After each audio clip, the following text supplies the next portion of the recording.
Hey everyone, I'm Peter Stories here to guide you today. If you use this video to drift off to sleep, please tap like, hit subscribe, and drop a comment telling me where you're watching from and what time it is there. Now settle in, get cozy, and let yourself relax.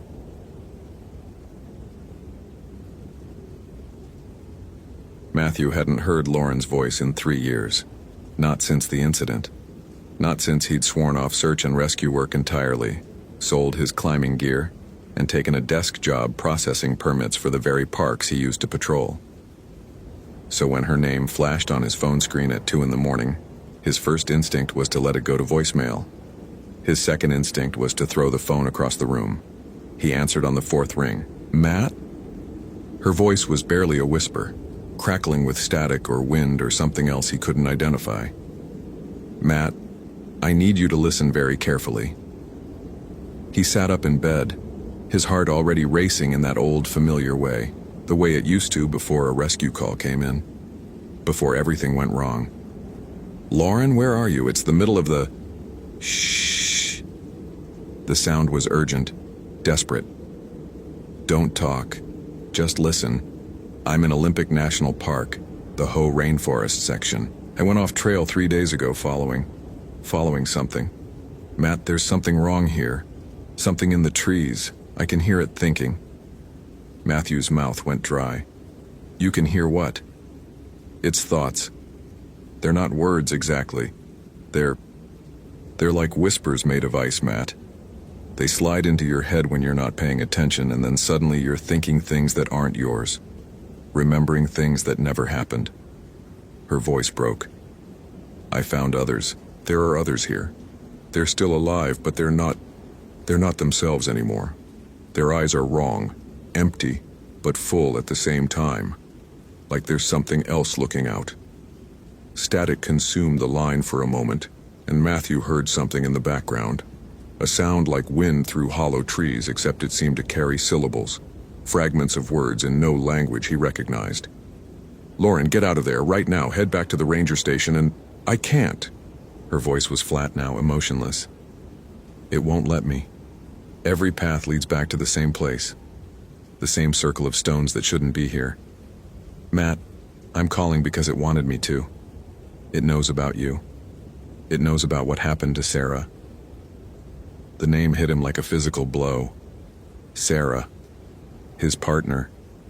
3 years ago in the Cascades, during what should have been a routine rescue. They'd found the missing hiker, delirious and rambling about voices in the dark. She'd attacked them both with inhuman strength, and in the struggle, Sarah had fallen. By the time Matthew had rappelled down to her, she was gone. The hiker had died too. Her last words a string of incomprehensible syllables that still occasionally echoed in Matthew's nightmares. "How do you..." "It showed me. It shows everyone everything eventually. All your failures, all your fears, all the moments you wish you could take back, and then it makes you relive them. Over and over, until they're more real than reality." Lauren's breathing had become ragged. "I'm so scared, Matt. Please. You know this forest. You know how to find people when they don't want to be found. It's in my head now, showing me things. But there's still enough of me left to fight. Still enough to make this call. But I don't know for how much longer. Lauren, grid coordinates."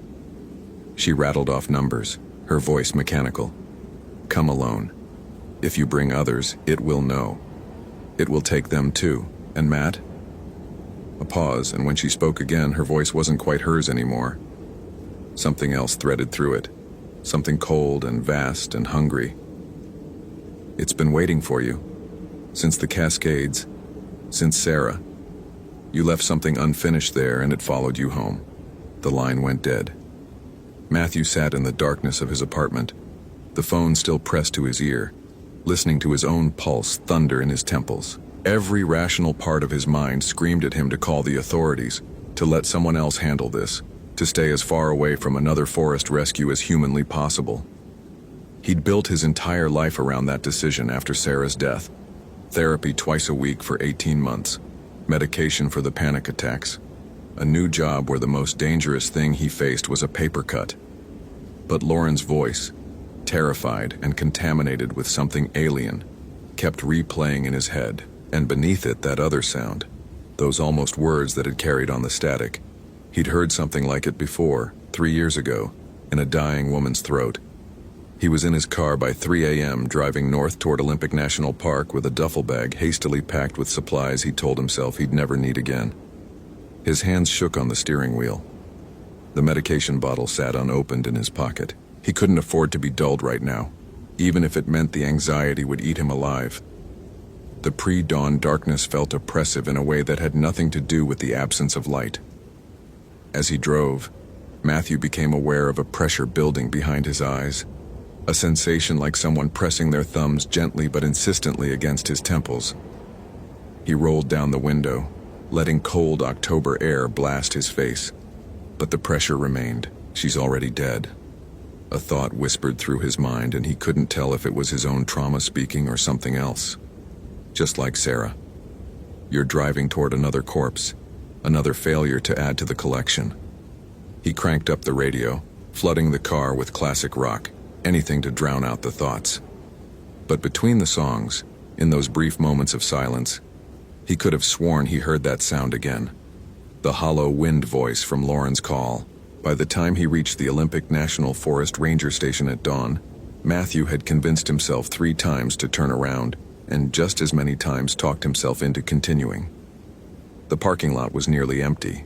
He went inside, showed his old credentials, technically still valid even if he hadn't used them in years, and checked in with the ranger on duty, a young woman named Chen, who looked too alert for 5:30 in the morning. "Anyone else come through here in the last few days?" he asked, keeping his voice casual. "Maybe a woman late 20s alone?" Chen frowned, consulting her computer. "We had a Lauren Mitchell check-in 4 days ago. Solo hiker, experienced. Logged a route through the Ho Rainforest Trail system. She was supposed to check back yesterday." Her frown deepened. "She didn't. I was actually about to file a report." "I'm here about her," Matthew said. "She's a friend. Called me last night, sounded disoriented. I'm going in to find her. You should wait for a proper search team. We can have rangers and volunteers assembled by noon." She might not have until noon. The words came out harder than he'd intended. Chen's expression shifted, professional concern mixing with suspicion. "Sir, I can't authorize." "You don't have to authorize anything. I'm telling you I'm going in, and I'm going alone. You can file your report, organize your search party, do whatever you need to do, but I'm not waiting." Matthew pulled out his phone, showed her the call log from Lauren. 4 a.m. this morning. She's in trouble. Chen studied him for a long moment, and Matthew saw her taking in the signs. The dark circles under his eyes, the slight tremor in his hands, the way he kept glancing at the windows as if expecting to see something looking back. Finally, she sighed. "If you're going to be stupid about this, at least take a radio. Check in every 2 hours.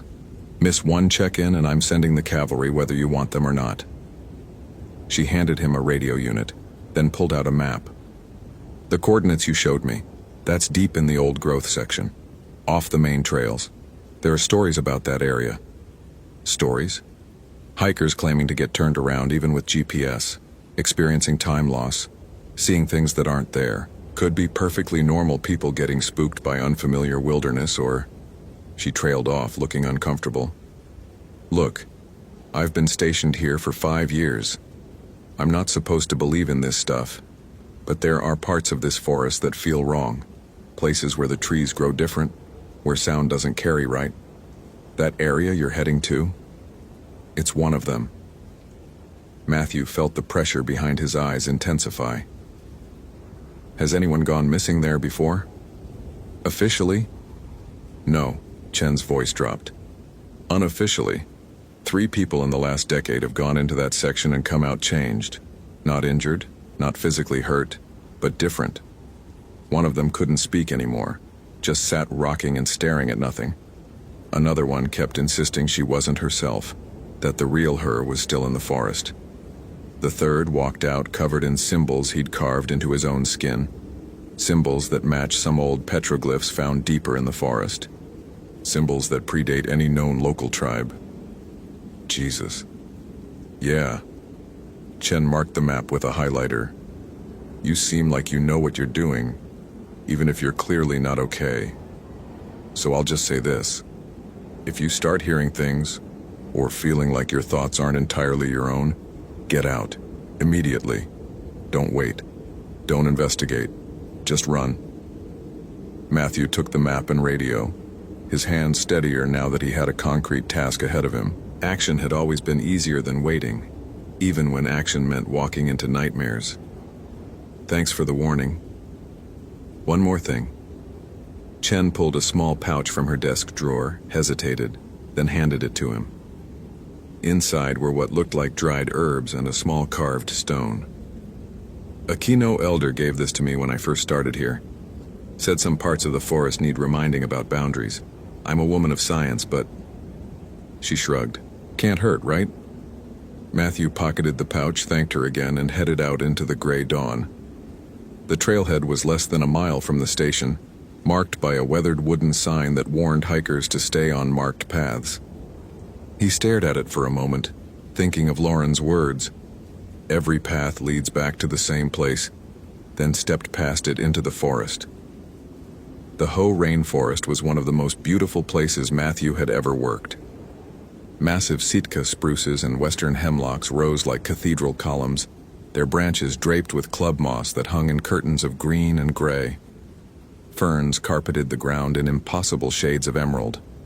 Nurse logs, fallen giants slowly being consumed and transformed by new growth, created undulating landscapes where mushrooms bloomed in alien profusion.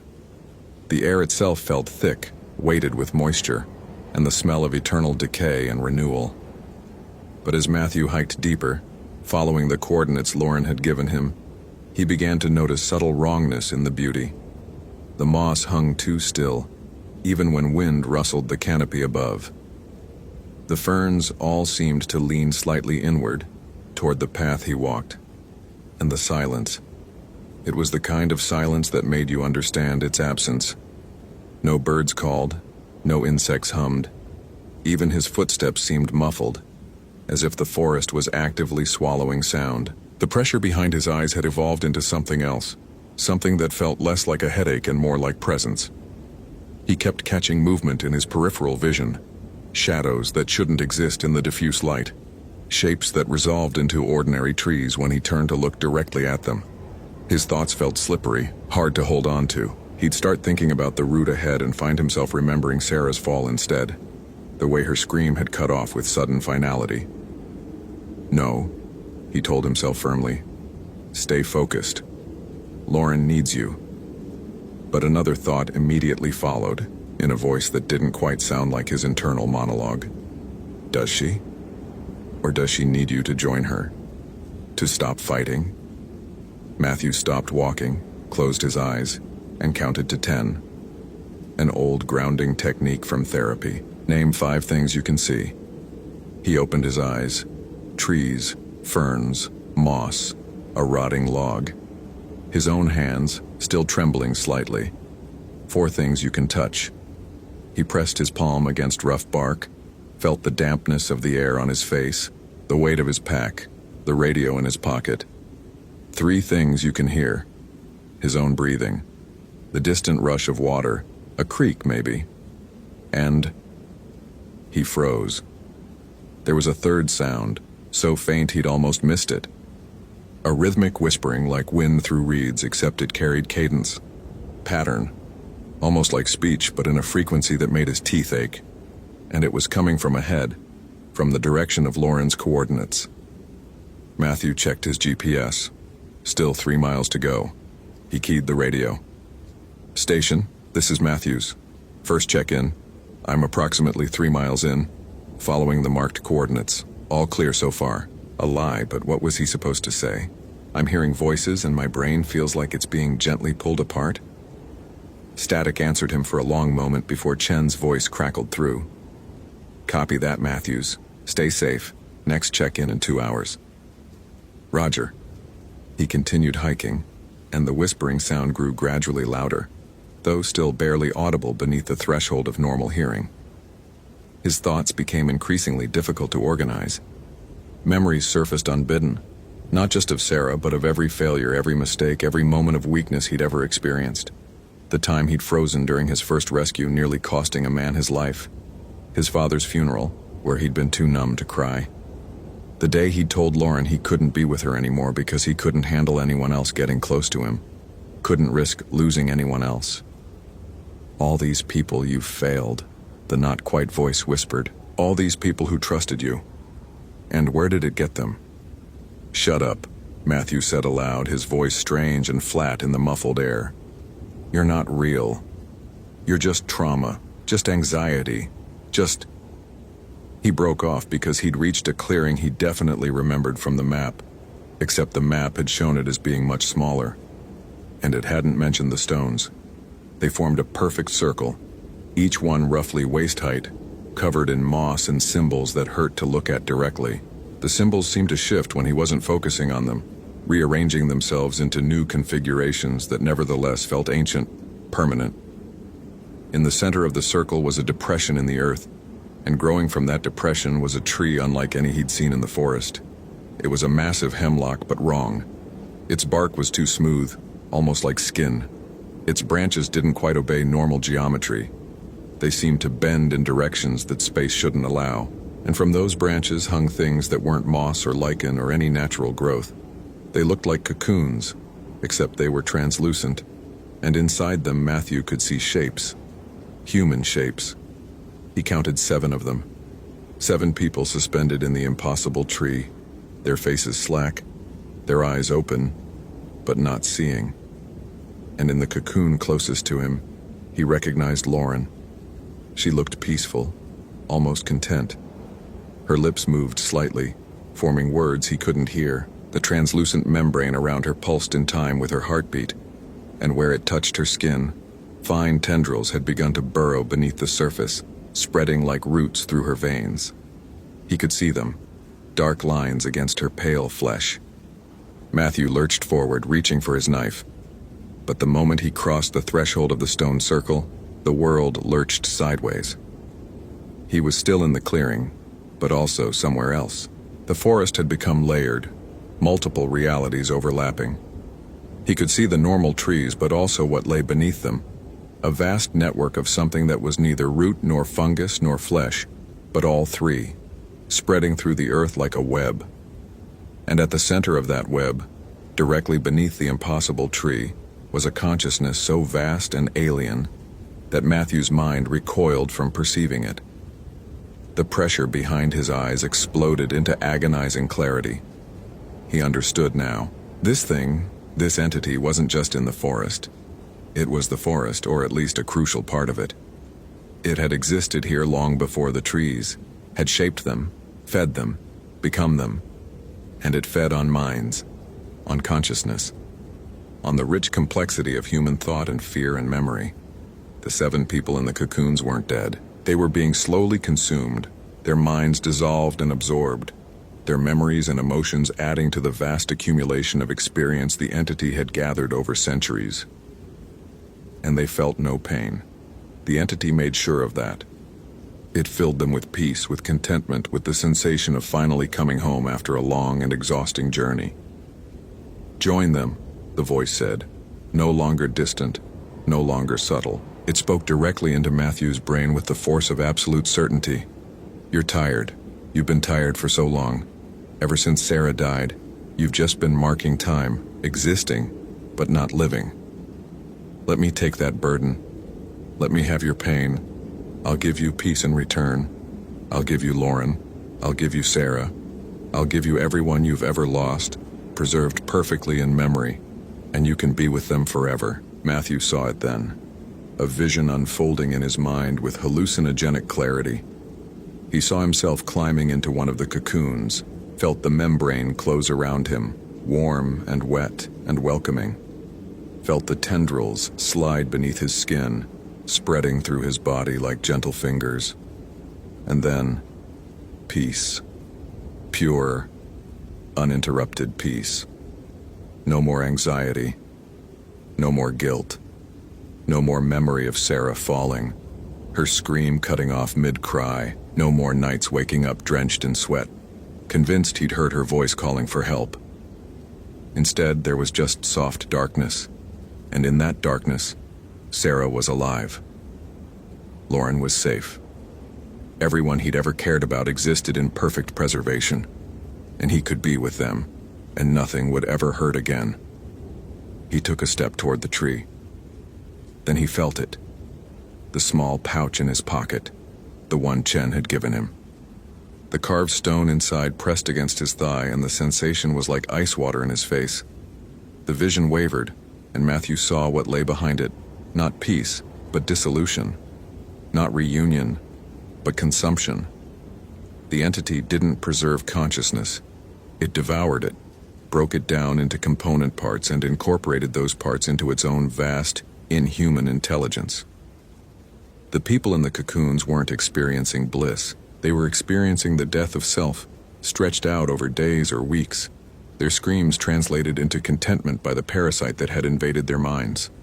Matthew jerked backward, nearly fell, caught himself on one of the stone markers. His hand came away burning where it had touched the symbols, and the pain anchored him, gave him something real to focus on. "No," he gasped. "No, you don't get to do this. Not to Lauren. Not to me." The entity's response was immediate and overwhelming. Pain exploded through his skull as it forced its way deeper into his mind. No longer gentle, no longer seductive. This was violation, pure and simple. Matthew felt his thoughts being rifled through like files, his memories pulled out and examined and used against him. Every fear, every trauma, every moment of weakness became ammunition. He saw Sarah fall again, except this time it was his fault. He'd pushed her, hadn't he? He'd wanted her gone because she was better than him, braver than him, and he couldn't stand the comparison. He saw himself standing at the edge with his hands outstretched, her blood on his fingers. "That's not real," he shouted, but the memories kept coming, each one more twisted than the last. His father dying alone because Matthew hadn't visited enough. His mother crying at the funeral, blaming him with her eyes. Lauren screaming as she fell into the entity's clutches because he'd been too slow, too weak, too broken to save her. "You see?" the entity whispered. "You see what you truly are? Join us. Let go. Stop pretending you're anything but a collection of failures and fear." Matthew fell to his knees, his hands pressed against his temples, trying to hold his fragmenting mind together through sheer force of will. The rational part of him understood what was happening. The entity was inducing a psychotic break, was trying to shatter his sense of self so thoroughly that he'd welcome oblivion. But understanding didn't help. The false memories felt real. The guilt felt real. The crushing weight of every mistake he'd ever made felt real. He reached into his pocket with shaking hands and pulled out Chen's pouch. Inside was sage, he realized, and cedar, and the carved stone that was warm to the touch. He didn't know what tribe had made it or what it was supposed to do, but Chen had said it was about boundaries, about reminding things about limits. With the last of his coherent thought, Matthew threw the stone at the base of the impossible tree. The effect was instantaneous and devastating. The stone struck the trunk and a sound rang out, not audible, but felt, resonating in bones and teeth and the spaces between thoughts. The entity shrieked, and the shriek was made of every voice it had ever consumed, hundreds of them screaming in unison. The layered reality collapsed back into singular focus. The cocoons began to dissolve, their membranes turning to mist that smelled of rotting vegetation. The 7 people fell, and Matthew surged forward, catching Lauren before she hit the ground. She was unconscious, cold, her skin marked with fading patterns where the tendrils had burrowed. But she was breathing. He checked the others, all alive, all breathing, though most were catatonic, eyes open and staring at nothing. The impossible tree was changing, its too smooth bark cracking and splitting. Underneath wasn't wood, but something else, something that writhed and pulsed with malevolent life. The entity was retreating, pulling back into the earth, but not before making one final assault on Matthew's mind. He felt it slam into his consciousness like a battering ram, felt it trying to pull him down into the darkness where it lived, into the vast network of knot roots that spread beneath the forest. And for a moment, Matthew was there, deep in the earth, surrounded by the cold intelligence of something that had no human referent, that had existed before humanity and would exist after, that saw human minds as nothing more than temporary candles to be snuffed and consumed. You cannot stop this, it told him. I am eternal. I am the forest. Every tree is an eye. Every root is a finger. You may have disrupted this one feeding ground, but there are others. There have always been others. And you will dream of me now. You will hear me in every quiet moment. You will feel me pressing against your thoughts, waiting for weakness, waiting for the inevitable moment when your trauma breaks you open again.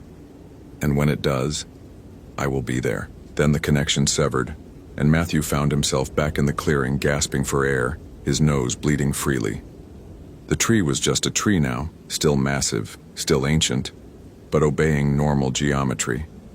The stone circle remained, but the symbols had faded to mere shadows. And scattered around him were 7 people slowly beginning to wake from nightmare into confusion. Lauren stirred in his arms, her eyes fluttering open. For a moment, they were empty, and Matthew's heart stopped. Then recognition flooded in, along with terror. Matt? Her voice was raw. Oh God, Matt, is it gone?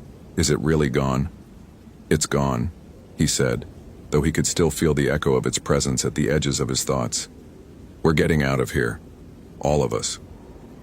The next few hours were a blur of coordinated rescue.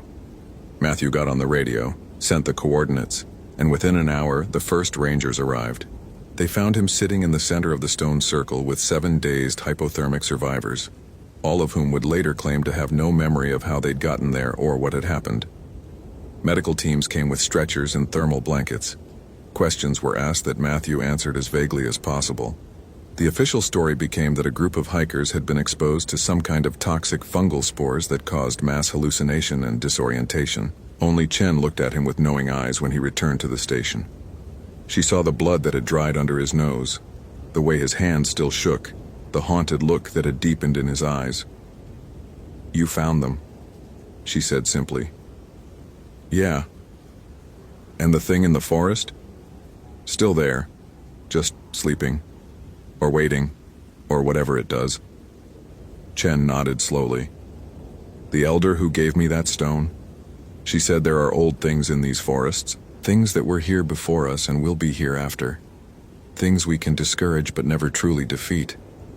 She said the best we can do is remember where they are and try not to wake them. I woke it, Matthew said, and it's not going back to sleep. Not completely. Will you? The question hung in the air.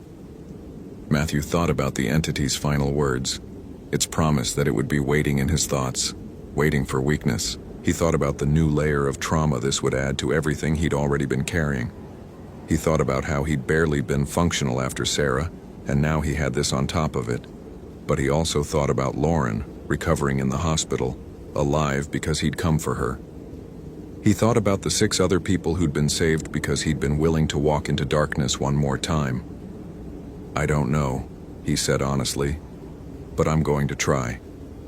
Lauren was released from the hospital 3 days later with a clean bill of health, though she'd requested a referral to a psychiatrist who specialized in trauma.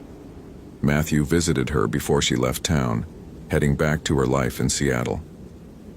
I remember pieces, she told him. They sat in the hospital courtyard, watching clouds drift across October sky. Not everything, but pieces. It was... Matt, it was in my head. I could feel it touching every memory, every thought. Everything I am was being pulled apart and examined, and... She shuddered. How are you even functioning? You were in deeper than I was. You fought it directly. I'm not functioning, Matthew admitted. I'm barely holding it together. I keep hearing it, feeling it. It's like there's a door in my head now that I can't quite close, and sometimes I feel it pressing against that door, testing it. Lauren took his hand. You saved me. You saved all of us. That has to count for something. Does it? Or did I just extend your suffering? Maybe being absorbed would have been kinder. You wouldn't have remembered the pain. Wouldn't have to carry it. Don't, Lauren said sharply. Don't let it twist things. That's what it does. It turns everything into poison, makes you doubt even your victories. You fought something that exists outside normal reality, and you won. Remember that. But as Matthew drove back to his apartment that evening, he wasn't sure he had won. The entity was still there beneath the forest floor, waiting. And it had marked him somehow, had left its fingerprints all over his mind. He could feel it in quiet moments, a presence at the edge of thought. Sometimes he'd catch himself thinking in patterns that didn't feel quite like his own, considering ideas that seemed alien and wrong. The nightmares came every night now. He'd dream of the stone circle, of the impossible tree, of cocoons that held everyone he'd ever known. He'd dream of Sarah falling, except sometimes when she fell, she'd sprout roots instead of hitting the ground, and those roots would burrow into the earth, connecting her to something vast and hungry below. He'd dream of returning to the forest, of walking willingly into the stone circle, of finally letting go. 2 weeks after the rescue, Matthew sat in his therapist's office, trying to explain what had happened without sounding completely insane. Dr. Reeves listened patiently, making notes, asking gentle questions. When Matthew finished, she was quiet for a long moment. "You experienced something traumatic," she said finally. "Whether it was a hostile intelligence in the forest, or a severe dissociative episode brought on by stress and your previous trauma, your experience was real to you, and that's what we need to address." "But what if it was real?" Matthew pressed. "What if there really is something in those trees, something that feeds on minds? What if it's still in my head?" "Then we develop coping strategies. We work on strengthening your sense of self, on building walls between your thoughts and intrusive thoughts. We practice grounding. We potentially adjust your medication." Dr. Reeves leaned forward. "Matthew, you saved 7 people. Whatever happened in that forest, you acted with courage and compassion. Try to focus on that." But Matthew couldn't focus on that, because every night the presence grew stronger. Every night the door in his mind opened a little wider, and every night he felt the pull of the forest, calling him back, promising him that if he just returned, if he just surrendered, all the pain would stop. He started researching. Late nights hunched over his computer, searching for any reference to similar phenomena.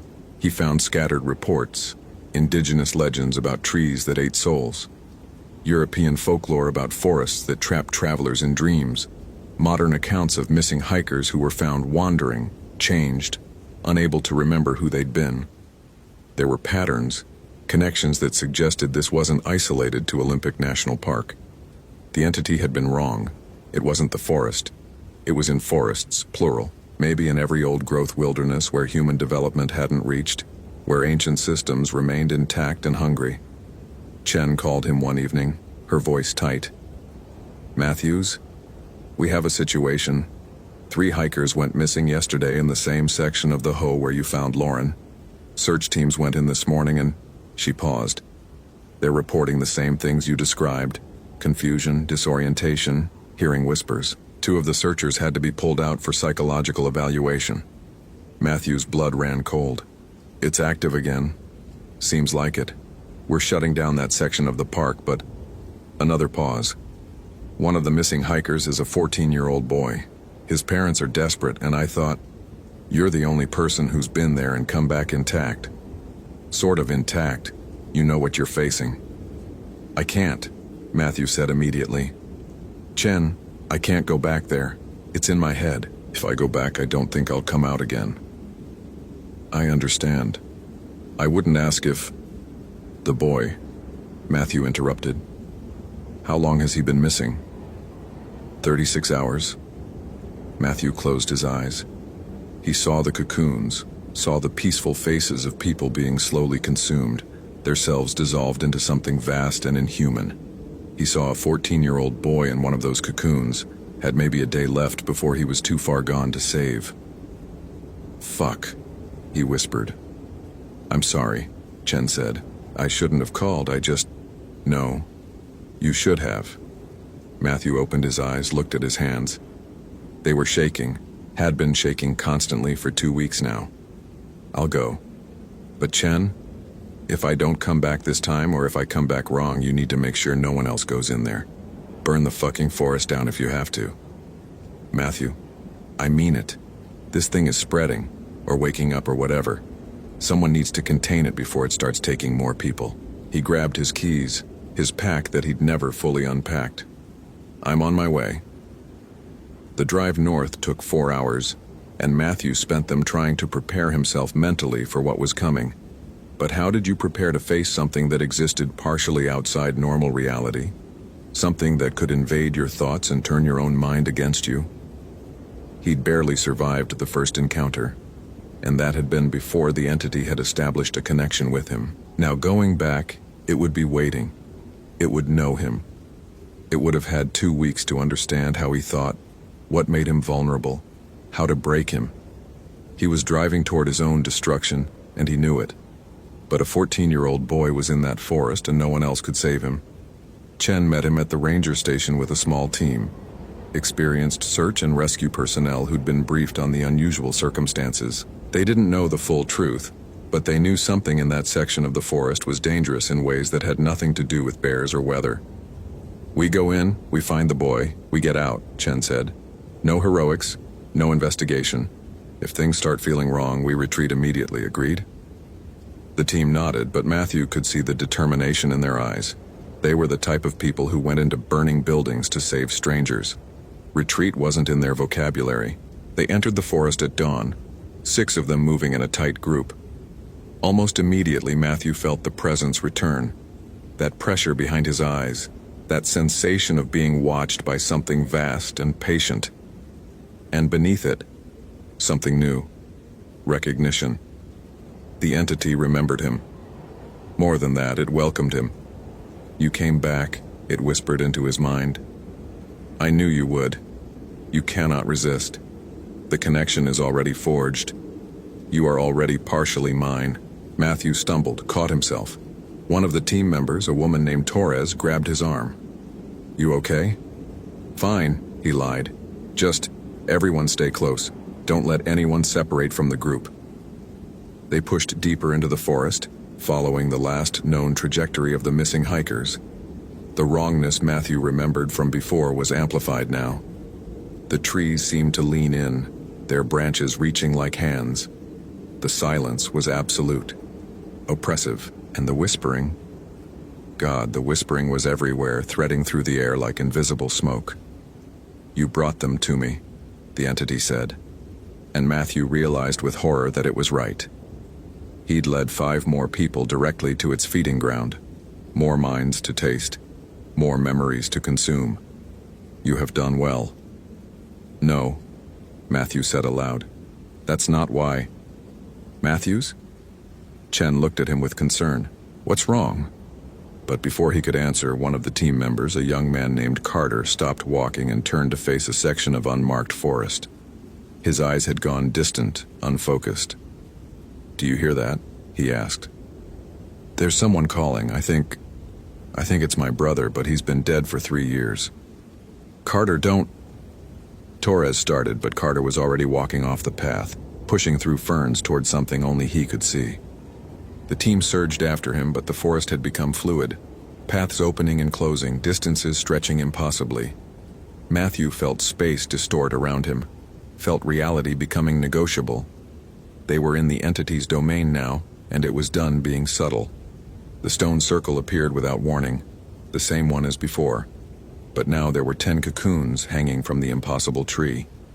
3 of them looked fresh. Inside one, Matthew could see a teenage boy, eyes open, lips moving in silent speech. Get them down, Chen shouted, and the team sprang into action. But the moment they crossed into the circle, the entity struck. Matthews felt it slam into all of them simultaneously, a psychic assault of overwhelming force. He watched Torres collapse, clutching her head. Chen dropped to her knees, eyes rolled back. Carter simply stood frozen, tears streaming down his face. And Matthew felt the door in his mind blown completely open. The entity flooded in, no longer content to whisper, no longer satisfied with subtle infiltration. It wanted complete possession, wanted to add his mind to its collection. He felt his sense of self beginning to dissolve, felt his memories being pulled apart and scattered. He was Matthew, 32 years old, failed rescuer, haunted by trauma. He was the entity, ageless and vast, consumer of consciousness. He was both. He was neither. He was the carved stone. The one Chen had given him, the one he'd used to disrupt the entity before. He still had it, had picked it up from the clearing and kept it as a talisman. His hand, no longer entirely certain it was his hand, fumbled in his pocket, closed around warm stone. But this time the entity was ready. It recognized the stone, understood what it was. An anchor. A boundary. A piece of human intention crystallized into matter, carved by someone who understood that belief itself could be a weapon against things that existed in the spaces between thought and reality. "You cannot use that against me twice," the entity said. "I have adapted. I have learned." And it was right. When Matthew pulled out the stone, nothing happened. The entity had fortified itself, had learned to shield itself from simple disruptions. The stone was just a stone now, rendered inert against something that had centuries to evolve its defenses. Matthew looked at his unconscious team, looked at the cocoons hanging from the tree, at the boy inside slowly being consumed, looked at Carter standing frozen, his mind already half absorbed. And he made a decision that he'd been avoiding since the first moment he'd felt the entity's presence. If the entity wanted his mind so badly, he'd give it to it. All of it, every traumatic memory, every moment of guilt and pain and self-loathing, every nightmare, every anxiety attack, every failure. He'd open himself completely and let it all flood in, but not as surrender, as weapon. Matthew stopped fighting. He dropped every defense, tore down every wall, and invited the entity fully into his consciousness. And the entity, hungry and arrogant and ancient, took the invitation. It flooded into his mind like a tidal wave, reaching for his memories, his sense of self, his core being, and found exactly what Matthew wanted it to find. 3 years of unprocessed trauma. The sound of Sarah's scream, the sight of her broken body, the months of therapy, medication, breakdown after breakdown, the panic attacks, the nights he'd considered ending it all, the weight of every person he'd failed to save, every mistake he'd ever made, every moment of weakness and fear and despair. He gave it all to the entity at once. And the ancient thing that had consumed countless minds over centuries discovered that human consciousness could be a poison as well as a meal. Matthew's trauma was so dense, so concentrated, so absolute that it was toxic. The entity tried to process it, to break it down and absorb it the way it had absorbed thousands of other minds. But trauma doesn't break down easily. It spreads. It infects. It metastasizes. Matthew felt the entity recoil, felt it trying to pull back, but he held on with desperate strength. If he was going down, he was taking it with him. He forced every memory forward, made the entity experience them fully, made it feel Sarah's death from his perspective, the guilt, the horror, the way it had shattered his sense of self, made it understand what it was like to be human, to be fragile, to be mortal. The impossible tree began to shake. The cocoons started dissolving. Around the clearing, the team members stirred, gasping. And inside Matthew's head, the entity screamed, a sound of pain and confusion and something else. Recognition, maybe, or regret. "What have you done?" it asked, and for the first time its voice carried something like fear. "What are you?" "Someone who's been broken before," Matthew whispered. "Someone who knows how to survive in pieces." The entity fractured, not destroyed. Matthew understood instinctively that it couldn't be destroyed, that it was too deeply woven into the forest itself, but damaged, fragmented. Its vast intelligence scattered into confused pieces that would take decades, maybe centuries, to reassemble. And in that fragmentation, it released its hold on the people it had been consuming. The 10 cocoons dissolved completely. The impossible tree became just a tree. The stone circle's symbols faded to ordinary moss. And Matthew collapsed, his mind a battlefield, scarred and smoking but still fundamentally his. Chen crawled to him, her face pale. "Matthews, stay with me. What just happened?" "I won," he said, though the word felt hollow. "But not the way I wanted to." The rescue team extracted all 10 victims alive. The teenage boy recovered quickly, with no memory of what had happened. Most of the others were similar. They'd been too newly captured for the entity to have fully invaded their minds. But 2, including Carter, would require extensive psychiatric care. They'd been too close to complete absorption. And Matthew was changed in ways that terrified him. The entity was gone from the forest, dispersed, no longer a coherent threat. But pieces of it remained in his head, scattered fragments that had nowhere else to go. Sometimes he'd think a thought that felt wrong, alien, too vast for human consciousness. Sometimes he'd see the world the way the entity had seen it, as patterns of consciousness rippling through physical matter, every mind a candle flame in darkness. Sometimes he'd feel its hunger, its ancient loneliness, its incomprehensible perspective on time and existence. He'd weaponized his trauma, and in doing so had become a weapon himself. Not quite human anymore, but not entirely other either. Something in between. Something new. Doctor. Reeves was concerned but professional when he tried to explain. "This sounds like a complex form of dissociation, Matthew. The mind creates defense mechanisms when—" "It's not dissociation," he interrupted. "I absorbed part of it. Or it left part of itself in me, I don't know which. But I'm not entirely myself anymore. What do you want to do about it?"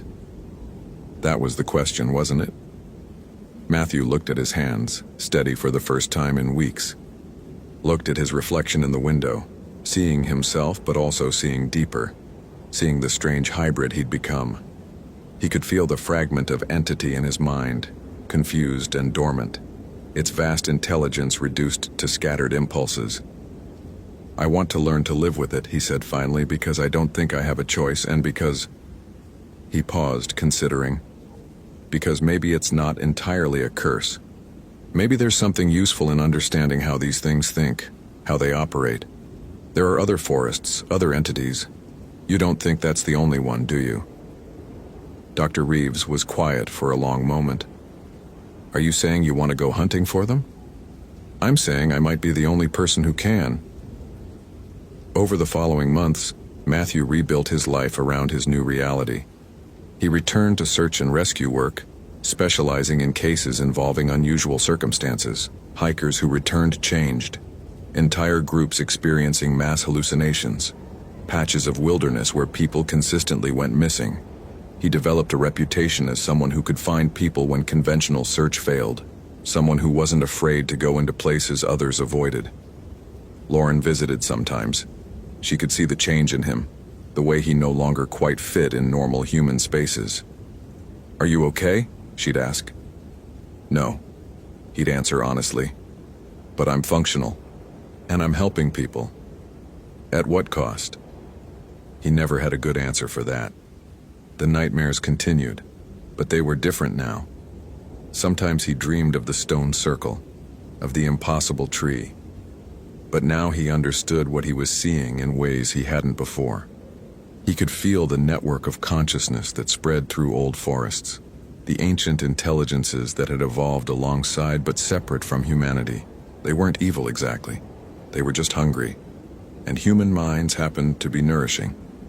And he could feel where they were strongest, where the boundaries between human reality and their reality grew thin. 1 year after the events at Olympic National Park, Matthew received a call about disappearances in the Tongass National Forest in Alaska. 3 people gone in 2 weeks, all experienced hikers, all in the same general area. Local tribes reported that section of forest had always been taboo, a place where the trees listened and sometimes answered. Matthew packed his gear and headed north, carrying Chen's carved stone in his pocket and the entity's fragments in his mind. He was no longer entirely sure which side of the boundary he stood on, human or other, rescuer or monster. Maybe he was both. Maybe that was the only way to fight things that existed in spaces between categories. The forest would always be waiting. The hunger would always exist. But now at least he could meet it on partially equal terms.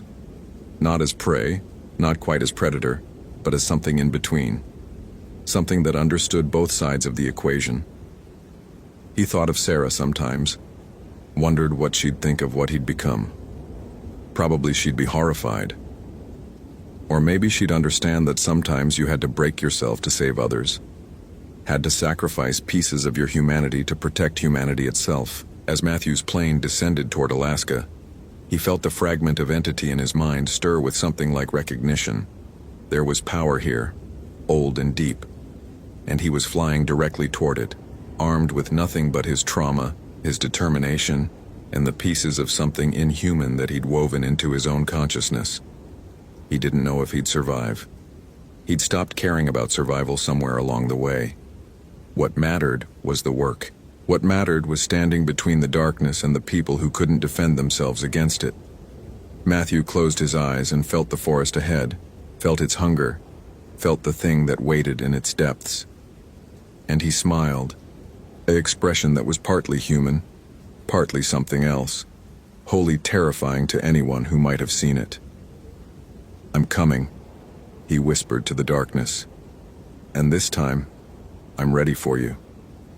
The plane touched down, and Matthew stepped out into the cold Alaskan night, already hearing the whispers that drifted down from the mountains, already feeling the pull of ancient intelligence testing the boundaries of his mind.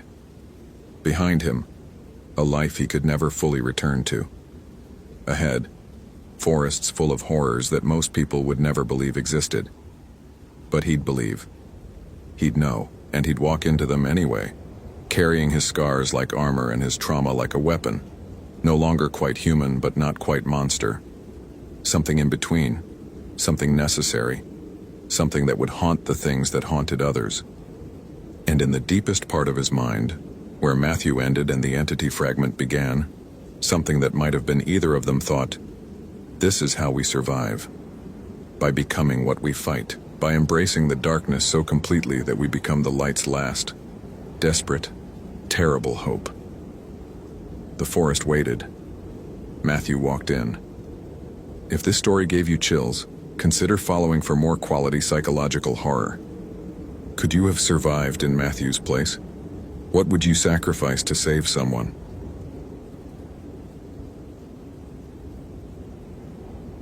Michael's boots hit the trailhead gravel at 6:30 in the morning, the sun barely cresting the ridge of pine trees that surrounded Ossian National Park like prison bars.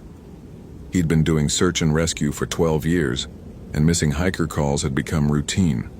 City people who wandered off marked trails ran out of water, twisted an ankle. They usually turned up within 24 hours, dehydrated and embarrassed. This one would be no different. The park ranger who'd called it in, a nervous kid named Torres who couldn't have been more than 25, met him at the trailhead with a clipboard and badly concealed anxiety.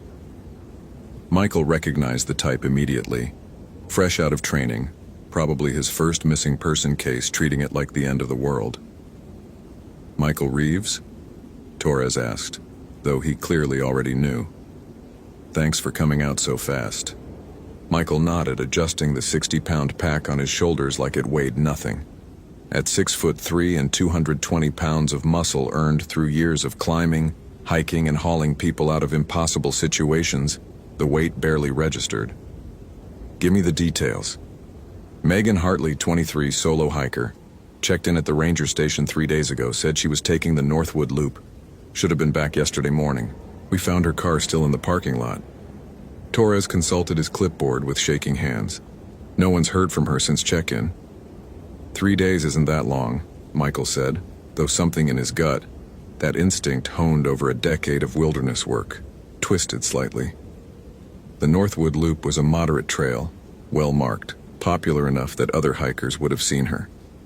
3 days of silence was unusual, but not impossible. Weather been clear? Mostly. Some fog the last 2 nights. Torres hesitated. There's one more thing. This is the 3rd disappearance in this area in 18 months. Michael's eyes narrowed. Third? Why wasn't I called for the other two? Different circumstances. First one was a hunter. Figured he went too deep into the backcountry. Second was an elderly bird watcher. Assumed he had a medical emergency we just haven't found yet. Torres swallowed hard. But three in the same general area. The park superintendent wanted someone with your experience. The compliment would have meant more if Michael couldn't see the fear in Torres's eyes. The kid was spooked, probably reading too much into coincidence. People disappeared in national parks more often than the public realized. Usually they turned up dead from exposure, falls, or getting lost in terrain that all looked the same. Still, Michael made a mental note to ask more questions later. Show me her planned route. Torres spread a topographical map across the hood of Michael's truck. The Northwood Loop circled through dense pine forest, following an old creek bed for about 8 miles before looping back. Easy terrain, nothing technical. His finger traced the path. She should have hit these waypoints. Clearwater Spring at mile 3, the old fire lookout at mile 5, then back down through Whistler's Gorge. Any idea where she might have deviated? No, but Torres pulled out his phone, showed Michael a photo. A young woman with dark hair pulled back in a ponytail, bright smile, expensive hiking gear. She looked capable, prepared, not the type to make rookie mistakes. Her last post on social media was from Clearwater Spring. That was 2.5 days ago. Michael studied the photo, committing her face to memory.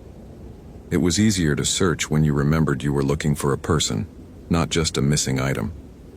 I'll radio in every 2 hours. If you don't hear from me by 1800, send backup.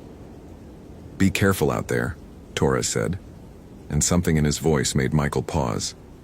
That area, some of the old-timers say it's got a bad feeling. Local tribes used to avoid it. Michael almost laughed. Superstitious nonsense.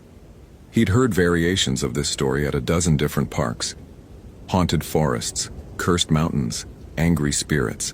It was always the same. People died doing stupid things in the wilderness, and the locals invented ghost stories to explain preventable deaths. Nature didn't need supernatural explanations. Nature was dangerous enough on its own, and Michael respected it, but he didn't fear it.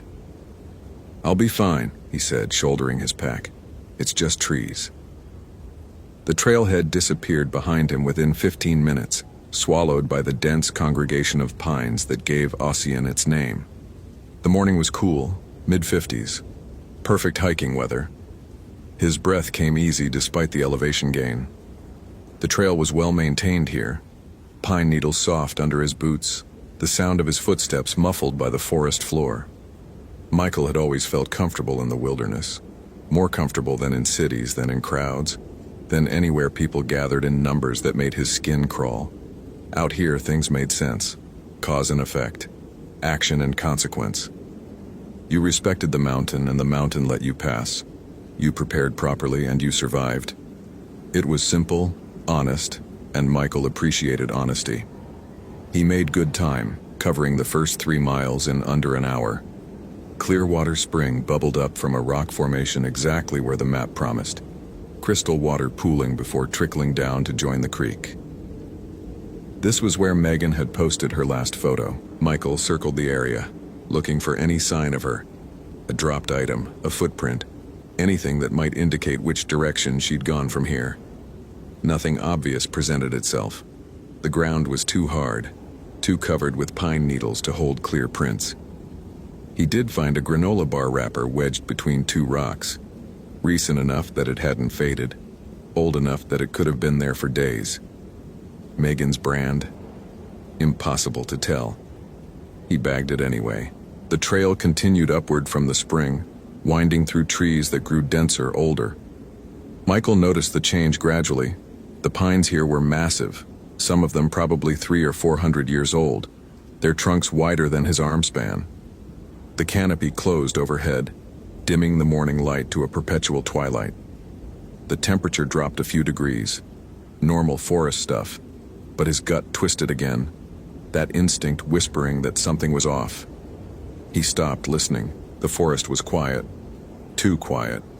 No bird calls, no rustle of small animals in the underbrush. No buzz of insects. Just silence, broken only by his own breathing and the distant murmur of the creek. Probably just the time of day, Michael told himself. Animals quiet down during midday heat. Except it wasn't midday yet, and it wasn't hot.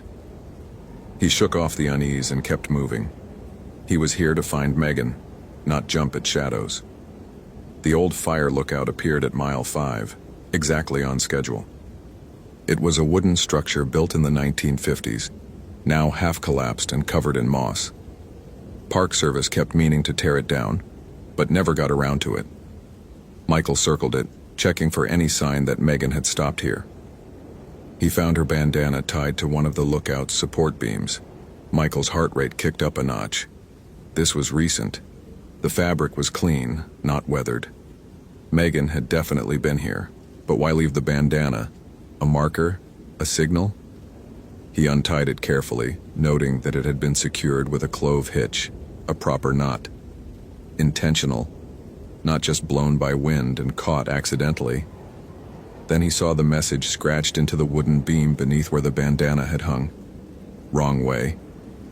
The letters were crude, carved with something sharp. Maybe a knife, maybe a rock. Fresh scratches, the wood inside still pale. Michael felt the back of his neck prickle. Wrong way from what? Wrong trail? But the Northwood Loop was clearly marked, impossible to miss unless you deliberately left it. He pulled out his radio. Torres, this is Reeves. Found evidence at the fire lookout. Subject definitely came through here. She left a message. Wrong way. Does that mean anything to you? Static crackled for a moment before Torres responded. Wrong way? Like, she took a wrong turn? That's what I'm trying to figure out. Are there any unmaintained trails in this area? Old logging roads, game trails, anything someone might confuse with the main path?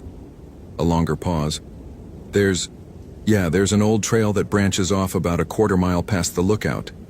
It was abandoned in the 70s, doesn't appear on modern maps. It goes deeper into the forest, toward the old growth section. But it's been closed for decades. There should be a sign. Michael moved past the lookout, scanning the trail ahead. Sure enough, quarter mile up, he found where a secondary path diverged into the trees. The sign that should have warned hikers away lay on the ground, snapped off at its post. Not rotted, broken. Recently. Found it, Michael radioed. Sign's been vandalized. Looks like she might have gone this way. Michael, wait. Torres's voice carried an edge of panic. That trail leads to the Forgotten Grove. That's where the other two disappeared. I need to find Megan, Michael interrupted. I'm going in. Mark my position. He clicked off before Torres could argue. Michael didn't have time for superstitious bullshit about cursed groves or angry spirits. A woman was missing, possibly injured, and she'd gone down this trail. End of discussion. The abandoned trail was narrower, overgrown but still passable. Branches caught at his pack and sleeves. The trees here were even older, even larger, ancient giants that blocked out most of the remaining light. Michael pulled out his flashlight even though it was barely noon. The beam cut through the dimness, illuminating a path that seemed to swallow the light rather than reflect it. He'd gone maybe half a mile when he found the first marker. It was a pile of stones, stacked deliberately in a cairn about 3 feet high. But these weren't trail markers. Michael had seen enough of those to recognize the difference. These stones were arranged in a specific pattern, almost ritualistic, with what looked like dried blood smeared across the top rock. Fresh blood. Recent. His radio crackled. Michael, please respond. What's your status? I'm fine, he said, though his voice came out harder than intended. Found something strange. Stone pile with what looks like blood. Animal, probably. Get out of there, Torres said immediately. That's a boundary marker. The old-timers say the forest marks its territory. If you see those, you're supposed to turn back. Torres, I appreciate the folklore lesson, but I'm following evidence of a missing person. Michael kept his voice steady, professional. I'm not turning back because someone stacked some rocks.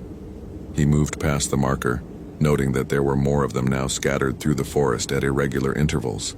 All the same, Stone cairns, all with that dark staining. The trail continued, but it was getting harder to follow, overgrown to the point where he was pushing through underbrush that clawed at his clothes and skin. Then the trees opened into a clearing, and Michael stopped dead. The Forgotten Grove. It was a perfect circle, maybe 200 feet across, where no trees grew. Just bare ground, hard-packed earth, and silence so complete it seemed to have weight. In the center of the clearing stood a single massive pine, easily 1,000 years old, its trunk scarred and blackened as if struck by lightning repeatedly over centuries. Around its base, more stone cairns formed a ring, dozens of them, and something hanging from the branches. Michael approached slowly, every instinct screaming at him to turn around, to run, to get the hell out of this place. But he'd never run from anything in his life, and he wasn't about to start now. He was here to find Megan. That was the job. As he got closer, he realized what hung from the branches. Clothes. Dozens of pieces of clothing. Jackets, shirts, pants, boots. All different sizes and styles, all weathered by time. Some looked decades old, rotted and falling apart. Others were newer. One of them was a bright blue hiking jacket, women's size small. The same jacket Megan had been wearing in her photo. Michael's mouth went dry. He reached for his radio, but his hand froze halfway, because he'd just noticed something else. The clothes weren't just hanging, they were arranged, positioned like scarecrows, stuffed with something to give them form. And beneath each one, at the base of the tree, were more cairns, smaller ones. Marking what? Graves. Jesus Christ, Michael whispered. This wasn't a missing person case. This was a mass grave. He keyed his radio with shaking fingers. Torres, I need immediate backup and law enforcement. I've found... The radio died. Not static, not interference, just dead, like the battery had been ripped out. Michael checked it, his tactical training overriding his shock. Battery was fine, full charge. The device simply wouldn't turn on. His flashlight died next, then his backup flashlight. Then his watch stopped, the digital display going blank. The forest had gone from silent to something worse, a kind of anti-sound, a pressure in the air that made his ears ache. Michael's rational mind tried to find explanations. Equipment failure, coincidence, electromagnetic interference from the storm Torres mentioned, except there was no storm, the sky was clear, and 3 unrelated devices didn't just die simultaneously. Something moved in his peripheral vision. Michael spun, hand dropping to the knife on his belt. Nothing there. Just trees. Just shadows. Except the shadows were wrong. They didn't match the angle of what little light filtered through the canopy. They moved independently, flowing across the ground like liquid. Okay, Michael said out loud, his voice steady despite his racing heart. Okay. Getting out of here. Now. He turned back toward the trail, but the path he'd taken into the clearing was gone. Not overgrown. Gone. Where there had been a clear opening between trees, now there was only solid wall of undergrowth, as if it had never existed. Michael's training kicked in. Stay calm. Find landmarks. Use your compass. He pulled out his compass, but the needle spun wildly, unable to find north. Another equipment failure. Too many to be coincidence. He picked a direction, any direction, and started walking. Push through the undergrowth, force his way out. He was strong enough, experienced enough. This was just disorientation, just his mind playing tricks. Panic was the real killer in wilderness survival. Stay calm, stay rational, and you'll find your way. The undergrowth resisted, not like plants should resist bending and breaking. It actively pushed back, branches wrapping around his arms and legs, thorns catching his clothing. Michael shoved through anyway, muscles straining, refusing to stop. He'd broken through worse. And then he was back in the clearing, standing exactly where he'd started, in front of the ancient tree with its hanging clothes and its stone markers. Impossible. He'd walked in a straight line. He couldn't have circled back without realizing it. Michael tried again, choosing a different direction. Same result. The clearing spit him back to the center like a maze with only one room. On his fourth attempt, breathing hard now, a sheen of sweat coating his skin despite the cold, he finally admitted what he'd been refusing to accept. He was trapped. Something wanted him here. The shadows continued their independent movement, pooling in the center of the clearing, gathering mass. Michael watched, unable to look away, as the darkness coalesced into something approximating a form. Tall, impossibly tall, with too many limbs or maybe no limbs at all, shape constantly shifting like smoke. It had no face, but Michael felt it watching him, judging him. This was what killed Megan, what killed the others. Not an animal, not an accident. This thing. This presence that used the forest like an extension of its own body. The Guardian, that's what Torres had called it without meaning to. The thing the old-timers warned about. The thing that marked territory with stone cairns and blood. The thing that took people who went too far, who pushed too deep into its domain. Every instinct Michael had cultivated over 12 years of wilderness survival was screaming at him now. But there was nowhere to run. No way to fight something that couldn't be touched, couldn't be reasoned with, couldn't even be properly seen. His strength, his experience, his unshakable courage, all of it meant absolutely nothing against this. For the first time in his adult life, Michael felt what he'd sworn he'd never feel again. Helplessness. Pure, absolute, paralyzing helplessness. The shadow thing moved closer and the temperature dropped 20 degrees in an instant. Michael's breath came out in visible clouds. The ancient tree behind him groaned, branches creaking despite the lack of wind. The hanging clothes swayed, their empty sleeves reaching toward him like beckoning hands. Michael backed away, hit the ring of stone cairns, stumbled. His hand came down on one of the markers, and the moment his skin touched stone, images exploded in his mind. Not his images, other people's memories, their final moments. A hunter running through these woods, trees moving to block his path, shadows wrapping around his throat. An old man screaming as the ground opened beneath him, swallowing him whole.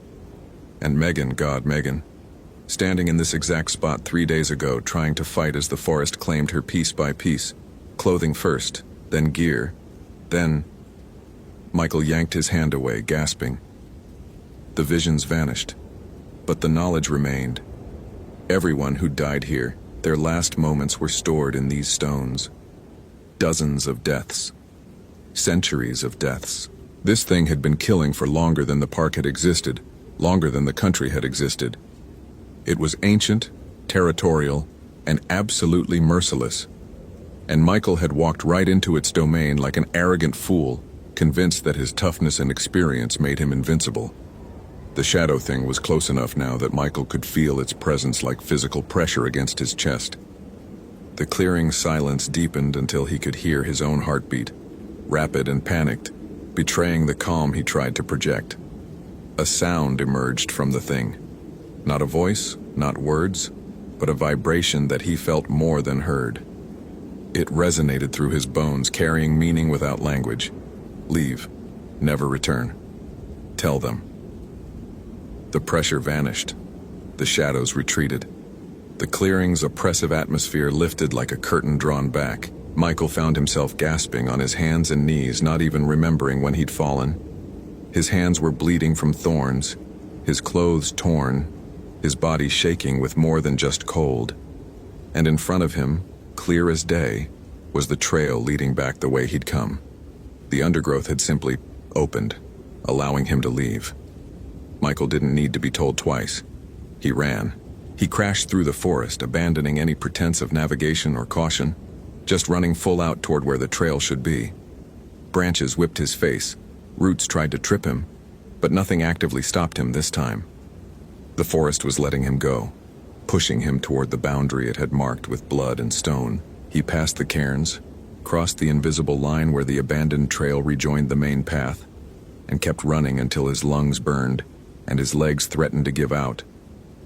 Only when he saw the collapsed fire lookout did he finally slow, then stop, bent double and heaving for breath. His radio crackled to life in his hand. Eichel, respond. Michael, what's your status? We're sending a team. No. Michael gasped into the radio. No team. Call them off. What? Michael, you've been silent for 4 hours. We thought... 4 hours? Michael checked his watch. It was working again, but the time read 4:47 p.m. He'd entered the clearing around noon. 5 hours gone, feeling like minutes. Time worked differently in there. Everything worked differently. Michael, what happened? Did you find Megan? He thought about the blue jacket hanging from the ancient tree, about the stone markers that were grave markers, about the shadow thing that had showed him mercy he didn't deserve and wouldn't show to anyone else foolish enough to cross its boundary. No, he said finally. She's gone. They're all gone. And Torres, you need to put up proper barriers. Serious ones. That whole section needs to be permanently closed. We can't close it without evidence of... Then make something up. Michael's voice cracked. Say it's environmentally sensitive. Say there's an endangered species. Say whatever you need to say, but keep people out of there. Mark it clearly. And tell them if they ignore the warnings. He trailed off, remembering those empty clothes, those stone graves, those final moments of terror burned into rock. Tell them there's no rescue. Anyone who goes in doesn't come out. Silence on the other end. Then, Michael, you're scaring me. What did you see? What could he say? That the wilderness he'd spent 12 years treating as an adversary was actually home to something far worse? That strength and courage and experience meant nothing against forces that had existed before humans even named these mountains? That the old-timers were right and he'd been wrong, and his arrogance had nearly cost him everything? Something that should be left alone, he said quietly. Something that was here first. He started walking back toward the trailhead, each step taking him further from the forgotten grove and the thing that guarded it. Behind him, deep in the forest, he heard a sound like wind through branches. Except there was no wind. It sounded almost like breathing, like the forest itself had lungs. Michael didn't look back. He just kept walking, kept moving, putting distance between himself and the clearing. His hands were still shaking. They would shake for days afterward, weeks, any time he thought about those shadows, that presence, that absolute certainty of his own insignificance. He'd gone into those woods as a man who'd never met something he couldn't handle. He came out knowing exactly how small he was, how fragile, how easily erased. The Guardian had shown him mercy, had let him live for reasons he'd never understand, but it had taken something from him in exchange. His certainty, his confidence, his unshakable belief in his own strength. Maybe that was the point. Maybe that was the price for trespassing. Not death, but the knowledge that death had been an option, a choice made by something far more powerful, and he'd only survived because it had decided to let him. Michael reached the trailhead as dusk settled over the park. Torres was waiting with 2 other rangers, all of them armed with flashlights and radios, clearly preparing for a search. They looked at him, mud-covered, torn clothes, bleeding hands, 1,000-yard stare, and their questions died on their lips. "Close it," was all Michael said. "Close the trail. Close the whole north section. Do it today." Torres nodded slowly. "What about Megan? Her family?" "Tell them it was an accident. Tell them it was quick. Tell them anything except the truth. Because the truth won't bring them closure and it won't bring her back." Michael moved past them toward his truck, needing to get away from these trees, these mountains, this place where the rules he'd spent his life learning suddenly didn't apply. "And Torres, if anyone asks me to search that area again, tell them I quit." He drove away as fast as the dirt road allowed, watching in his rear-view mirror as the forest swallowed the trailhead from view. For just a moment, he could have sworn he saw something standing at the tree line, tall and dark, and watching him leave. But when he blinked, it was gone. Just trees. Just shadows. Just the forest, waiting for the next person who didn't believe in warnings, who thought strength and courage could overcome anything, who needed to learn the same lesson Michael had learned today. Some territories don't belong to humans. Some guardians don't negotiate, and some places, no matter how much experience you have, no matter how tough you think you are, will break you down until you understand that you were never in control. You were only ever permitted to pass through. And if you push too far, if you ignore the warnings, if you convince yourself that nothing can stop you, the forest will teach you otherwise. Michael never went back to Ossian National Park.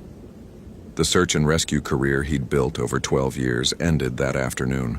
He told himself it was burnout, told friends and colleagues that he needed a change, found work in urban emergency response where the dangers were human and comprehensible. But late at night, when sleep wouldn't come, he would think about the forgotten grove, about the shadow thing that had judged him and found him worthy of a warning, about Megan and all the others whose clothes hung from that ancient tree like trophies or warnings or both.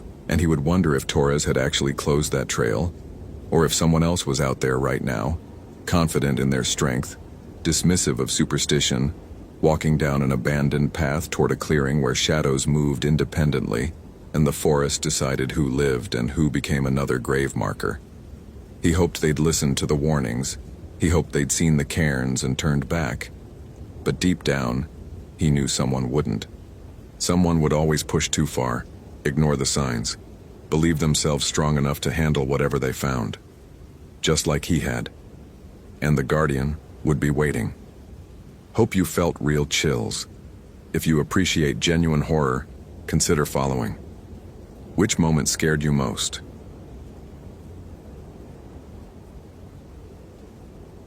Sarah's hands trembled as she listened to Mark's voicemail for the 100th time. The phone pressed against her ear like a lifeline.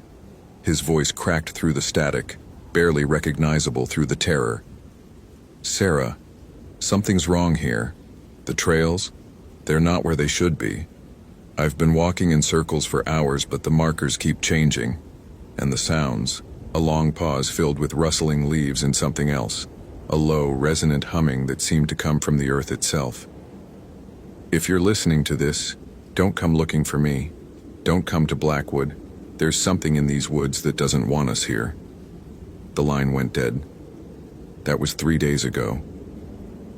Now Sarah stood at the entrance to Blackwood National Forest, her backpack loaded with supplies the park rangers had reluctantly provided after she'd threatened to go in anyway. The afternoon sun filtered through the canopy ahead, casting long shadows that seemed to writhe and shift with each breath of wind. The parking lot was empty except for Mark's blue Honda, still sitting where he'd left it, covered in a thin layer of morning dew that suggested it hadn't been disturbed. Miss Chen, I have to advise against this one more time, Ranger Williams said, his weathered face creased with genuine concern. We've had 3 search teams comb those trails. Your brother's an experienced hiker, but Blackwood has a way of confusing people. The terrain shifts with the seasons, old trails get overgrown, new ones appear. Even we get turned around sometimes. Sarah shouldered her pack, checking the GPS device clipped to her belt. He's my brother. I'm not leaving him out there. Williams nodded slowly, understanding the futility of further argument. Trail 4 is where his phone last pinged. Stick to the marked paths, check in every 2 hours on the radio. And Miss Chen, if you hear the humming, head back immediately. Don't try to find its source. The humming? The ranger's eyes darkened. You'll know it when you hear it. Some say it's just the wind through the rock formations, but... He shook his head. Just head back if you hear it. Sarah entered the forest on Trail 4, following the worn path that Mark's phone had last registered. The trees here were ancient giants, their trunks thick as cars and stretching impossibly high. Douglas firs, western hemlocks, and massive red cedars created a living cathedral that filtered the sunlight into soft, green-tinted beams. The air smelled of moss, decomposing leaves, and something deeper, something earthen and old. For the first hour, the hiking was straightforward. The trail was well marked with blue blazes painted on tree trunks, and her GPS showed steady progress into the heart of the forest.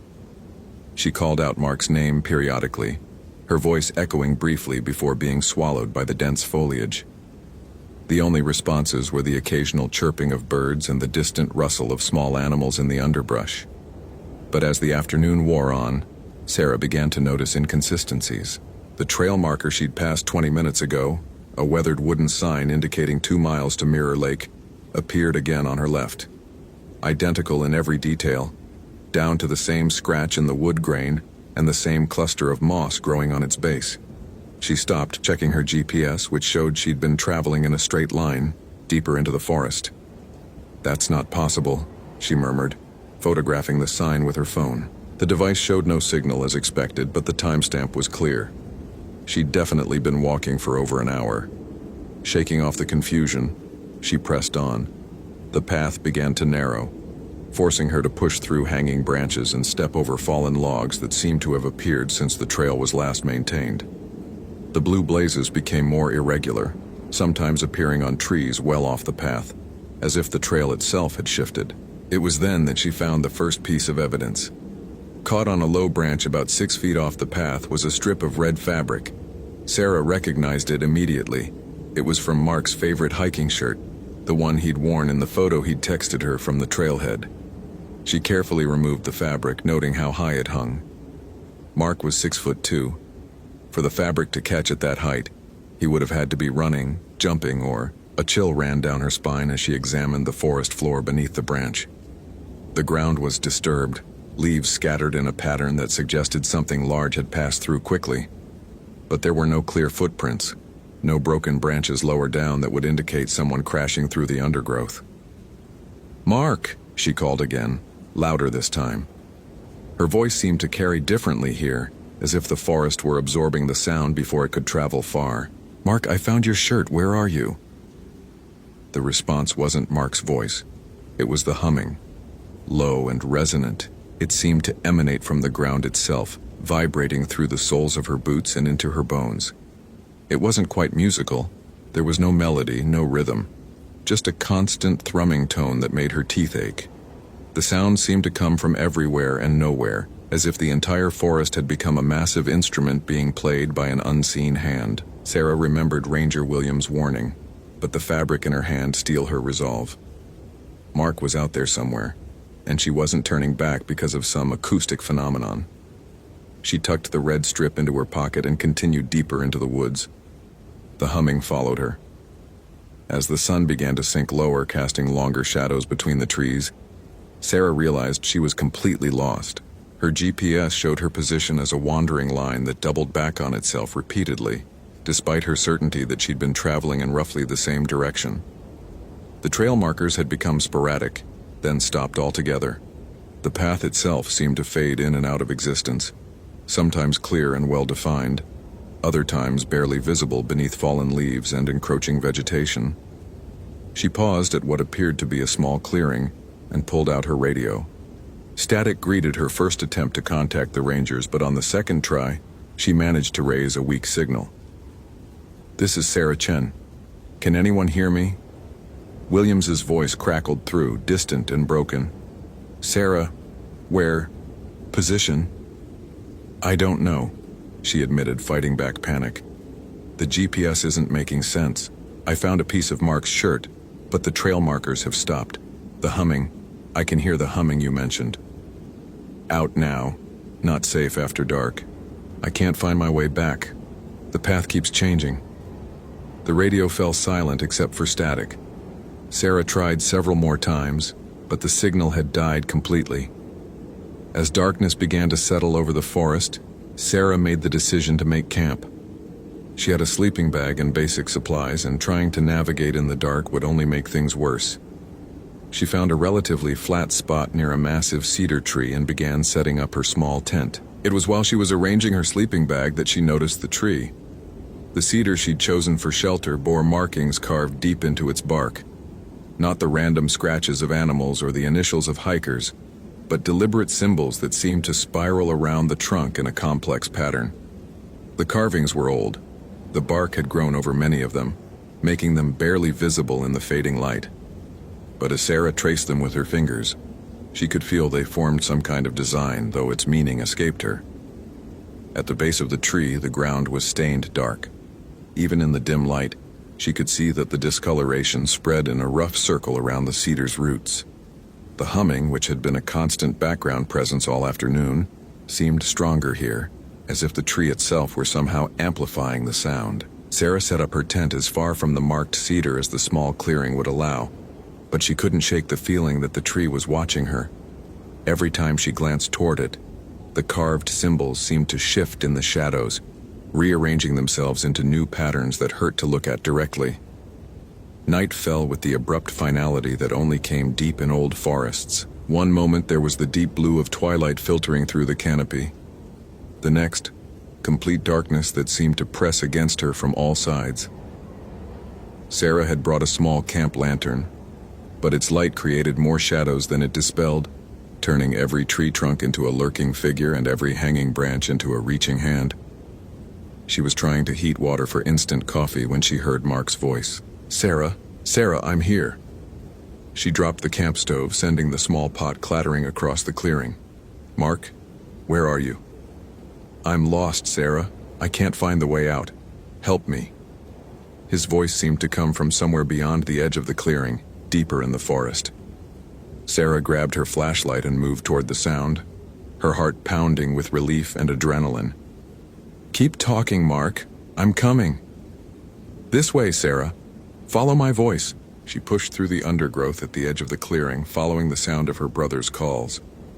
But as she moved deeper into the trees, something began to feel wrong.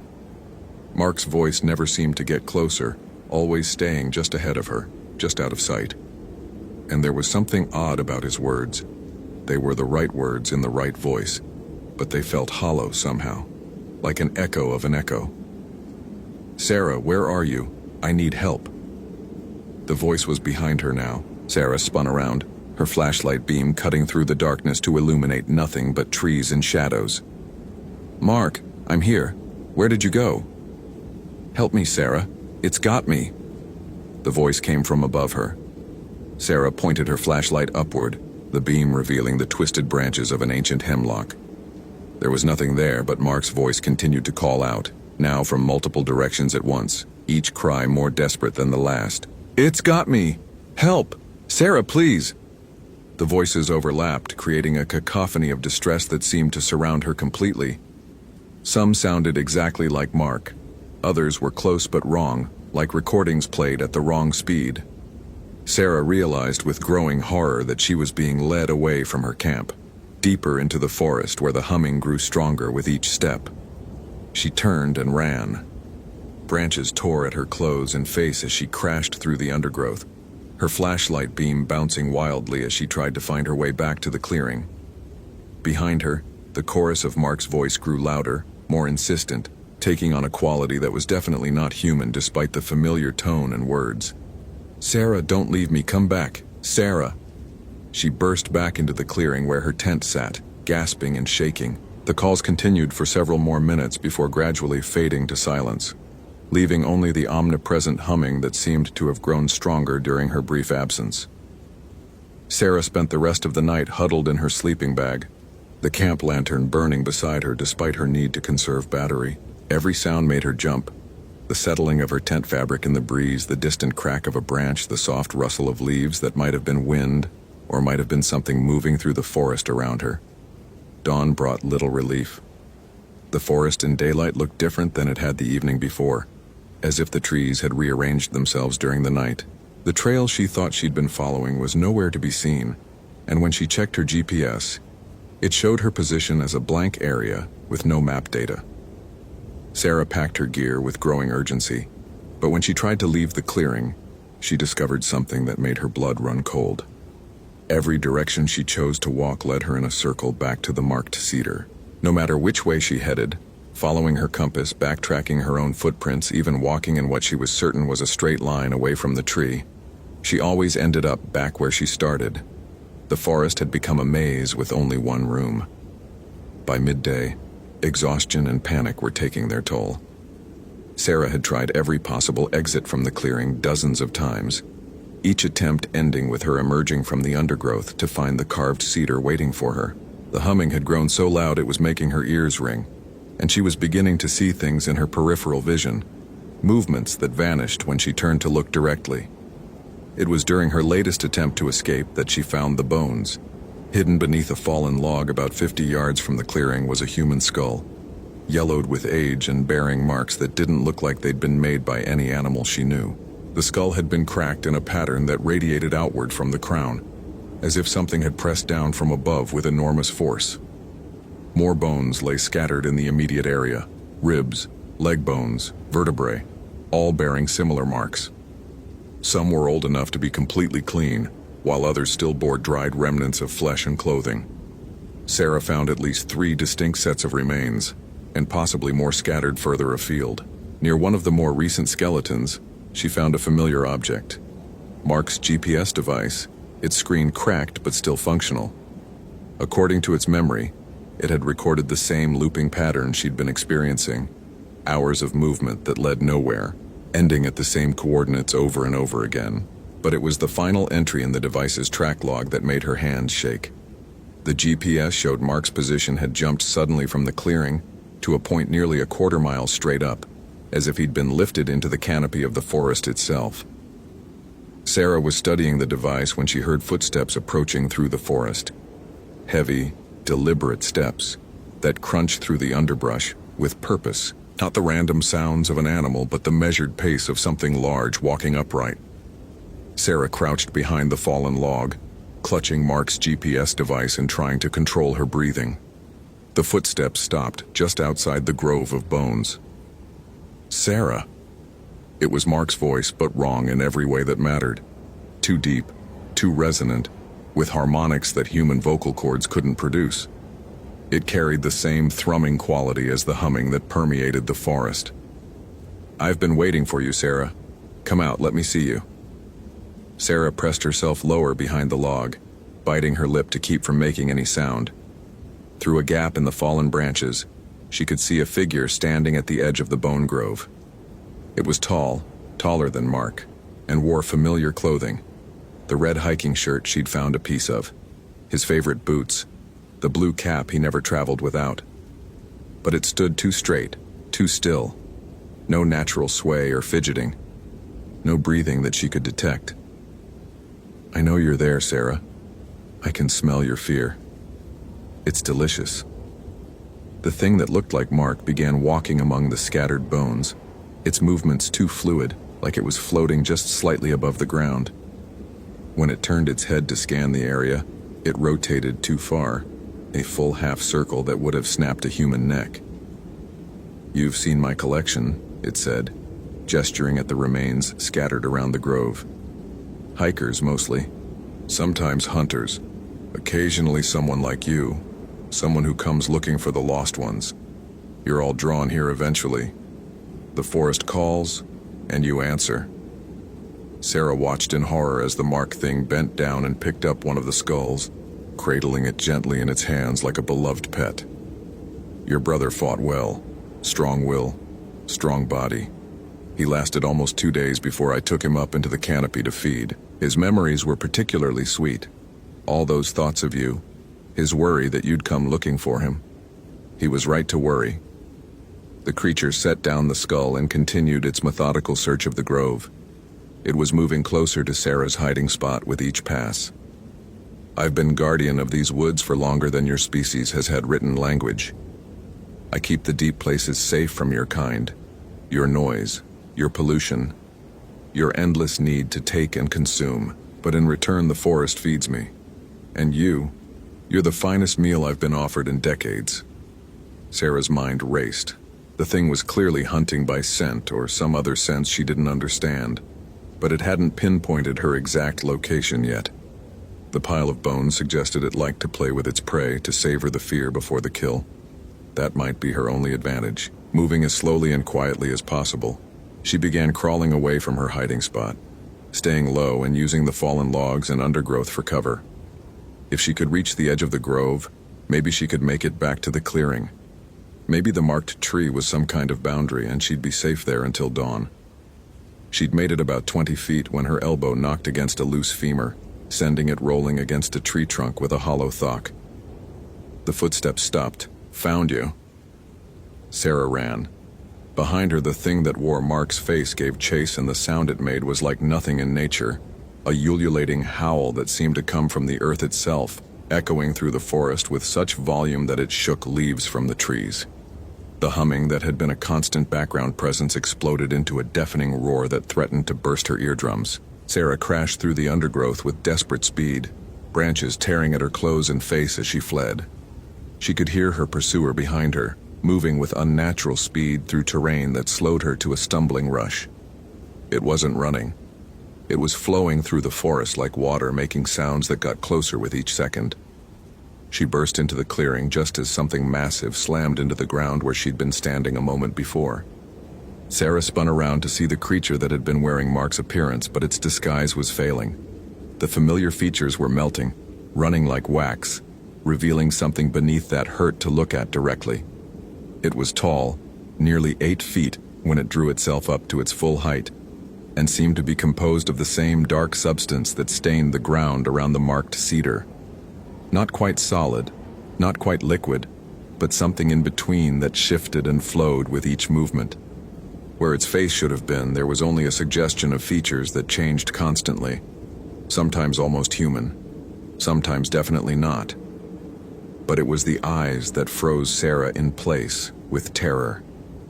Ancient, intelligent, and utterly alien, they held no mercy, no recognition of her humanity, only hunger and the cold patience of something that had been hunting for millennia. "You cannot leave," it said in Mark's voice, though its mouth didn't move in sync with the words. "The forest has claimed you, as it claimed your brother, as it has claimed so many others. You'll make a fine addition to my garden." The creature began to advance, and as it moved, the very air around it seemed to thicken. Sarah found it hard to breathe, as if the entity was drawing the oxygen from her lungs. Her vision began to blur at the edges, and she could feel her strength ebbing away. But as darkness began to close in, her hand brushed against something in her pocket, the strip of red fabric she'd found on the trail. Mark's shirt, his real shirt, torn from him during his final moments. And in that instant, she understood.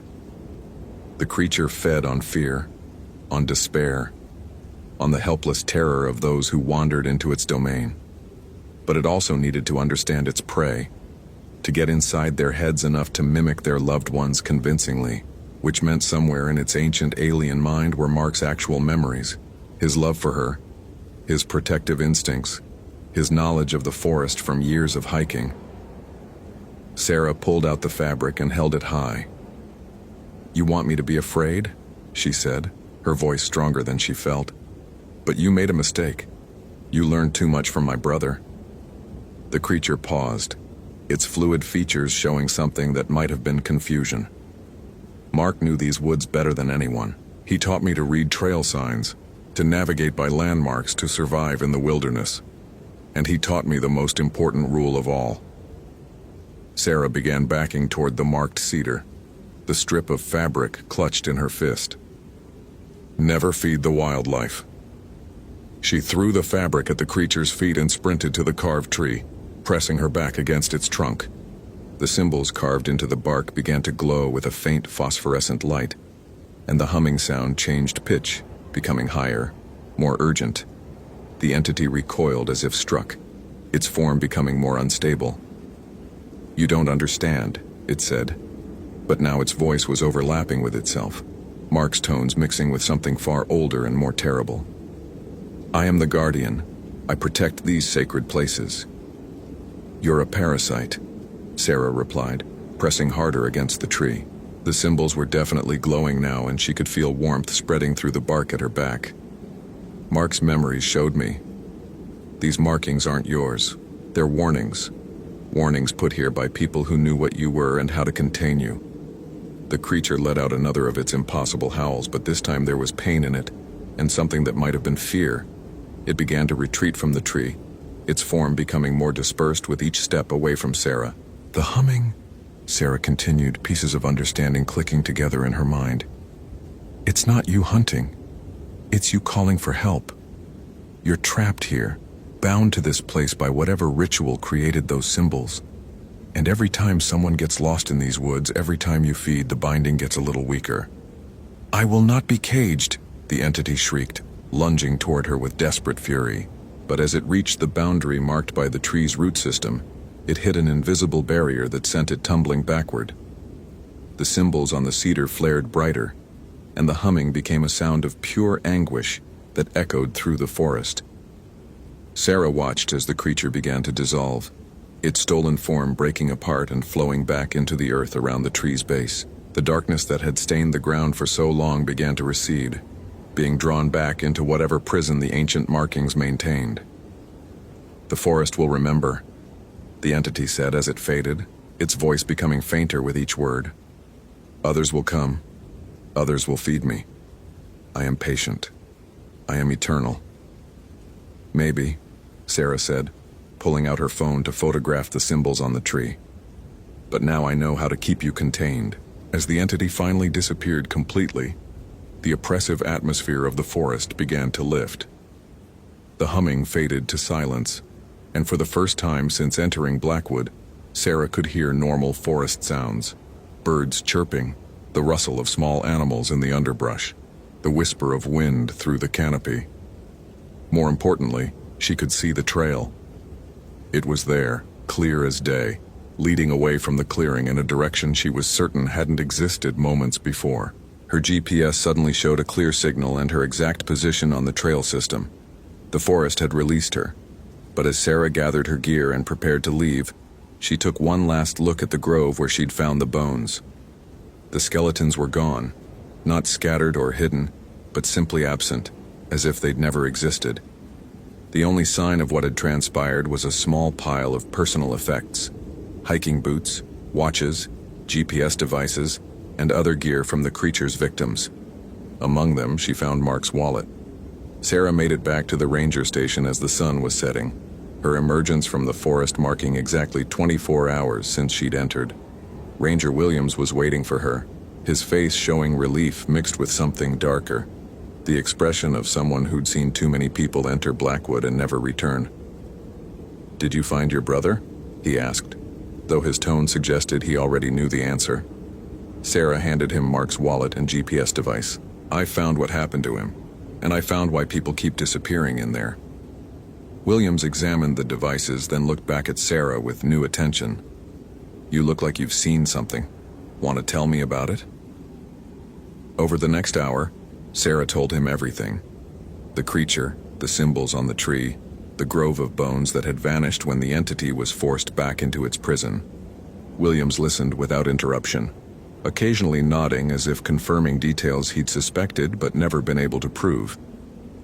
"We've always known there was something wrong with that part of the forest," he said when she finished. "Too many disappearances, too many stories from the few who made it out. But we could never prove anything, never find evidence. The official reports always blamed equipment failure, getting lost, animal attacks." "The tree with the symbols," Sarah said. "Someone needs to maintain those markings. They're the only thing keeping that thing contained." Williams nodded grimly. "There are old stories among the local tribes about a guardian spirit that went bad, became something that fed on human fear and flesh. They say their ancestors bound it to protect the rest of the forest. But that was hundreds of years ago, and knowledge like that, it gets forgotten." "It can't be forgotten," Sarah said firmly. "Not anymore. I took pictures of the symbols, recorded GPS coordinates. Whatever ritual created that binding, we need to make sure it stays strong." As she drove away from Blackwood National Forest that evening, Sarah couldn't shake the feeling that the entity was still watching her, still waiting. It had said the forest would remember, that others would come to feed it, and despite the binding that held it trapped, she knew it was probably right. But now someone else remembered too, someone who had seen its true nature and lived to tell about it. And as Sarah began researching the area's indigenous history and reaching out to tribal elders who might know the old stories, she made herself a promise. Mark would never be forgotten, and the thing that had taken him would never be allowed to break free of its ancient prison. The forest might call to others, but now someone would be listening for those calls, ready to answer with knowledge instead of fear. The guardian had found its guardian. The end, hope this story gave you genuine chills. That moment when Sarah realized the creature had learned too much from Mark's memories. Could you feel the shift when the hunter became the hunted? Which scene scared you most?